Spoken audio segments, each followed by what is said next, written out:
Praise the Lord. सबको जय मसीह की। कैसे हैं आप लोग? अच्छे हैं? अच्छे ही होते हैं जो यीशु मसीह पे विश्वास करते हैं। तो आज वचन सुनते हैं तो और भी अच्छे हो जाएंगे। अपनी आंखों को बंद करें, वचन पढ़ने से पहले प्रार्थना करेंगे। महान अनुग्रहकारी पिता परमेश्वर दयालु हे सर्वशक्तिमान प्रभु जी, जो वचन पढ़ते हैं आप सिखाएं, समझाएं, बुद्धि और समझ ज्ञान दें, अपनी सामर्थ दें, अपनी आत्मा दें, पवित्र आत्मा दें। Holi spirit, thank you Jesus. सारा गौरव आदर महिमा आपको देते हैं, उद्धार करता यीशु मसीह के नाम से मांगते हैं, आमीन। वचन पढ़ेंगे मत्ती 7 अध्याय उसका 1 पद। दोष मत लगाओ कि तुम पर भी दोष ना लगाया जाए। तो हम यहाँ देखते हैं यीशु मसीह कहते हैं तुम किसी पे भी दोष ना लगाओ, नहीं तो तुम पर भी दोष लगाया जाएगा। जिस नाप से तुम नापते उसी नाप से तुम्हारे लिए नापा जाएगा। तू अपने भाई की आंख के तिनकों को क्या देखता है और तेरी आंख में लट्ठा नहीं सूझता? पहले अपनी आंख से लट्ठा निकाल ले, फिर अपने भाई की आंख से तिनका निकाल लेना। तो हम यहाँ देखते हैं परमेश्वर चाहते हैं हम किसी को दोषी ना ठहराएं। पहली बात, मन साफ हो। जब हमारा मन साफ होता है तो हमारे अंदर जब कोई कपट और छल नहीं होगा तो परमेश्वर हमारे जीवन में कार्य करेंगे और हमें बहुत आगे तक लेके जाएंगे। इसलिए हमें क्या करना है? हमें पवित्रताई के साथ जीवन जीना है और मन साफ रखना है किसी के प्रति, चाहे हमारा दुश्मन हो गया, चाहे हमारा सताने वाला हो गया, सबके लिए हमें एक समान प्रेम करना है। और दूसरी बात है, बुरा ना कहें, किसी को भी बुरा ना कहें और दोषी ना ठहराएं। क्योंकि पौलुस कहते हैं सबसे बड़ा पापी हूँ तो मैं हूँ, क्योंकि मैं सबसे बड़ा पापी हूँ। इसलिए हमें क्या करना है?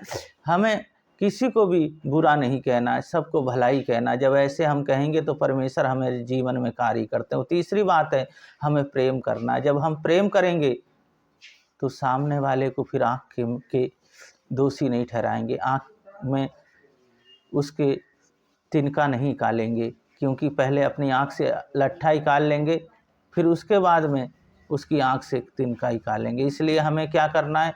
हमें वो पवित्र जीवन जीना, अच्छा जीवन जीना है जो परमेश्वर को भावता जीवन हो और जो उसको भावता हुआ जीवन हो। इस संसार की तरह नहीं जीना है, बुरे काम नहीं करने हमें, पर इस संसार में रहते हुए अच्छे काम करना है। दूसरों के लिए मिसाल बनना है, दूसरों के लिए हमें उन्नति का कारण बनना है, दूसरों के लिए आशीष का कारण बनना है। जब ऐसे हम आशीष का कारण बनते हैं, परमेश्वर हमारे जीवन में कार्य करते हैं और हमें किसी बात की घटी और कमी नहीं होने देते। फिर परमेश्वर कहते हैं अब तुम नहीं रहे, तुम्हारे अंदर मैं रहे, अब मैं हूँ। पर हमें ऐसा अवसर नहीं देना जो शैतान हमारे जीवन में कार्य करे। अपने आप को जांचना है, अपने आप को शुद्ध करना है और अपने आप को क्लियर करना है। जब हम शुद्ध रहेंगे, अच्छे रहेंगे, तो दुष्ट आत्मा हमारे जीवन में कार्य नहीं करना है। हमें इस तरह अपने जीवन को जीना है और इस तरह जब अपने जीवन को जीते हैं तो हमारे जीवन में यीशु मसीह काम करते हैं। हमें दोष किसी पे नहीं लगाना है, हमें बुरा किसी को नहीं कहना है, हमें सबसे प्रेम करना है, सबसे हमें सबकी भलाई करनी है। इस तरह जब हम परमेश्वर की बातों को मानते हैं, परमेश्वर हमें बहुत आशीष देते हैं। क्योंकि यीशु मसीहियाँ ज़रूरत पड़ गई बताने को लोगों को। क्यों? क्योंकि वो अपने भाई को बुरा कहते थे, दूसरों को बुरा कहते थे, पर अपने अंदर कमियां नहीं देखते थे।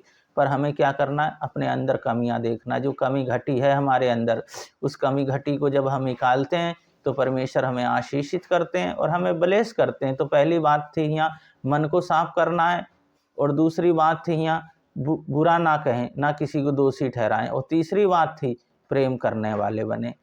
प्रेम करने वाले बनते हैं, परमेश्वर हमारे जीवन में कार्य करते हैं।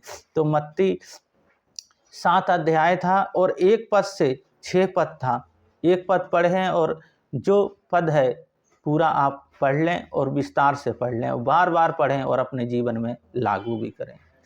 हम वचन के लिए प्रार्थना करेंगे और जिन स्थानों पे आपके कोई भी दर्द है वहाँ आप हाथ रख लें। परमेश्वर अभी छुएंगे, अभी चंगा करेंगे। महान अनुग्रहकारी पिता परमेश्वर दयालु हे सर्वशक्तिमान, इनके शरीर प्राण आत्मा एक एक अंग सब आपके हाथों में, आपके लहू में ढकता हूँ। ये आपके हैं, आपने इन्हें बनाया।